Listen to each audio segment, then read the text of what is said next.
So, Karith, big burning question for me. Big burning question. I guess my burning question is, so I had my first date after my divorce with this cute, charismatic, good-looking multimillionaire. It was one of those, it was such a huge step up from my ex-husband, the person who didn't work for the last 14 years that has drained me in every possible way. But then he pulled the ghosting thing. Oh.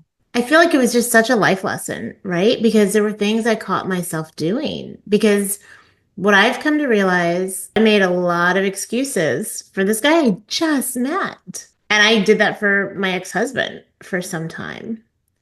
So I feel like every time I meet a new guy who's great, had many of the attributes I wanted, but he also didn't have a real job and no real sense of income. So I'm like, no, that's not.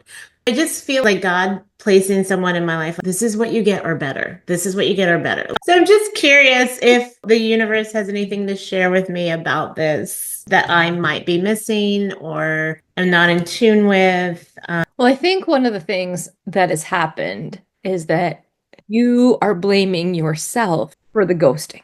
And that's not the case. You didn't screw up. You didn't do anything wrong, right? When you showed up, he got a wow moment. And then he also felt inadequate, which doesn't happen for him. He never feels like he falls short.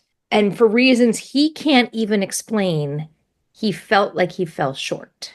And they're saying he is not spiritually awake. Correct. And so when you walked in with all of the amazing spiritual knowledge and physical knowledge, right? And I feel like you are a tree that has a really deep root system, that you've gone down into the center of the earth. You emotionally do your work. And so your root system is deep. I'm sensing he is somebody that avoids emotions and he avoids realness. And you took the conversation to depths he was not used to. And that is why you got ghosted, is because he couldn't handle all that you brought to the table. And normally he handles the table, and what you brought shook him. And so, you know that expression, it's not you, it's him. It really is. It really is him. And they're saying you're not wrong. Take it as a sign of what's better out there.